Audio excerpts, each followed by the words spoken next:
Okay. So, Sige. hello. Good evening, bro, no? Let's start na Hi, siguro. sir. Maybe you can introduce yourself, no? Okay. Good evening, everyone. I am Jarje Perescano from Manila City Council. I am Scout and ayun, my hobbies are magpalipad ng drone. Ayun, lagi kong gusto talaga magpalipad ng drone. Tapos Ayan. scouting. Kaya nakilala ko siya na marunong siya mag-drone kasi nakikita ko siya sa stories niya. Ayan. So, okay, let's proceed to the questions, no? Bro, may Okay. I ask if what type of drone did you use? Anong drone? Yung mga ginagamit kong drone kasi dalawa actually.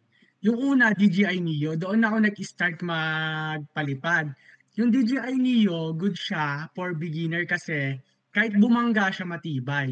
Tapos yung mga propeller niya nakatago talaga. Tapos yung DJI Neo, 135 grams lang. So, pasok pa siya sa rules ng CAAP. Na, Tapos yung isa naman, ginagamit ko yung bagong bili na Mini 4K. Ito naman ginagamit siya pang mga cinematic video na talaga siya like pang professional ganun. Tapos siya 249 grams na lang. So pag nadagdagan ng 1 grams, kailangan ko na ng ay, license. Ayun. ayun. So, ay na-mention mo naman, pero what was yung mga drones na yon? What was it used for? Ano talaga yung pinagagamitan mo ng mga drones na yan? Actually kasi yung drone ko, kumbaga, parang ginagawa ko lang talaga siyang laruan. Kumbaga, libangan ko lang. Tapos magtitake lang ng mga photoshoot, my day. Pero ngayon, naisip ko kasi na gawin siyang small business. So, bali nagpa-practice ako ngayon ng mga magandang shot. Tapos mga balang araw siguro magpapa-drone commission ako. Kumbaga, pipicturean ko yung may mga kasal, restaurant, ganon. Kasi ayun yung pinapractice ko ngayon. Business-minded. Yes. Yan. Sige, last question, no? So, as a drone pilot, no, what challenges did you face, no, sa pagiging pilot, no?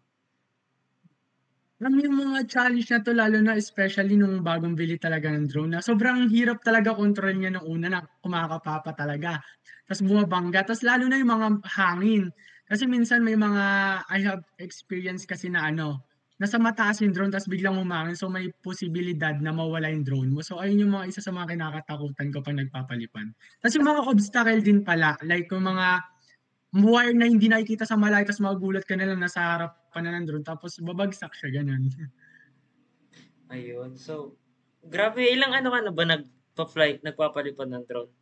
Years na ba? Ganun. Hindi pa naman, months pa lang, siguro November, oo. Kakabili ko pa lang noong November. Ayun yung DJI Neo. Maliit lang siya, kaya nakapag-practice pa. Grabe, ang bilis mo maka-adapt sa environment ng ano, drone. Kasi halos araw-araw ko talaga siya ginagamit dati. Tapos ngayon, bihira na lang kasi medyo busy na talaga. Ads na din, nothing, pasukan na din. Hmm. Sige, I guess that's all, bro. Thank you. Thank you Okay, sa so ano. thank you so Ayan. much. Ayan, Okay, maraming that's salamat sa Jared, iyo. guys. Jared. Ayan. Oh, Goodbye hello po. guys. Thank you, thank you, thank you.